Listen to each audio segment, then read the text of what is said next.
Hey everybody, it's Friday, TGIF. Dana Williams here. We're going to be doing these once a week, and I want to give you some little tips and tricks on how to keep your energy running in a supportive way for yourself.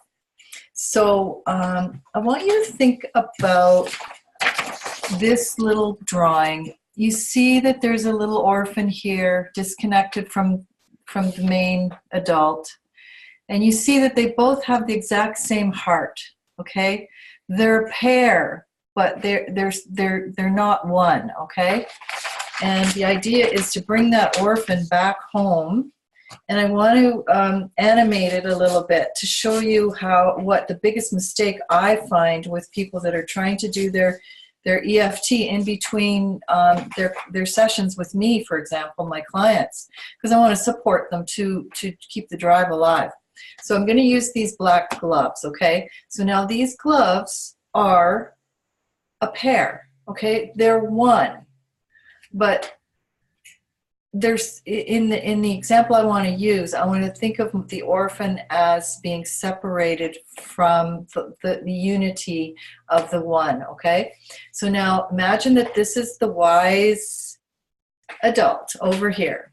This is the disconnected, wounded child. Okay, now the biggest mistake that people make is they'll get the message. Maybe the message is, I'm not good enough. Okay, maybe this inner child got shamed publicly and believes that she's just never going to get it right. Okay, she's just not good enough.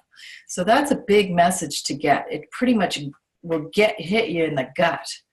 And what the biggest mistake that we make, stay with me, is that message will come forward like an SOS. Please, somebody pick up my message.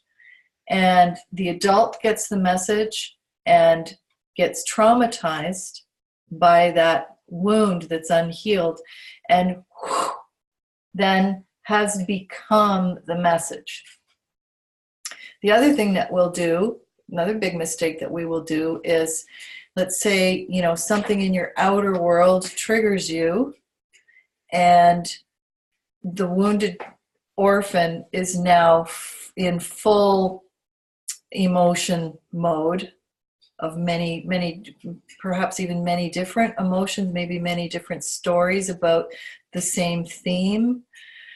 That's pretty big when that happens. And then a lot of times what people will do, instead of becoming the message, they will want to go and distract themselves in the outer world, go shopping or go gossiping or go, look at, something to distract them.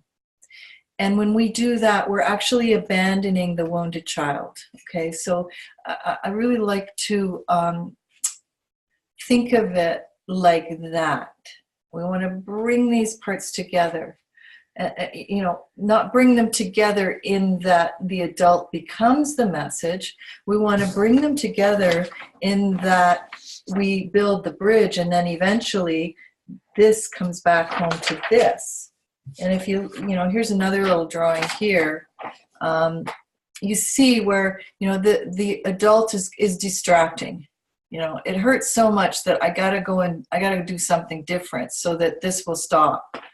And, the screams will just get louder from the orphanage if you don't listen. Nobody can do this. Nobody will be able to do this for you, but yourself. It's like an inner responsibility of taking charge to prove to your orphan parts that you've got your back, right? No more betrayal, no more abandonment, and little bit by little bit, those parts you'll see your outer world changing. I promise you. I watch it all the time with my clients. So if by any chance you haven't got a copy of this yet, you can go to my website, danalouisewilliams.com, and grab a copy. There's also an opportunity there, I think on the homepage, to join my newsletter list if you're interested in hearing about my special offerings. I'm going to be doing some free trainings coming up. I've got some new drawings that I want to show you that will help you connect to your inner child. So have a wonderful weekend and a great week, and we'll see you next Friday. Okay, bye for now.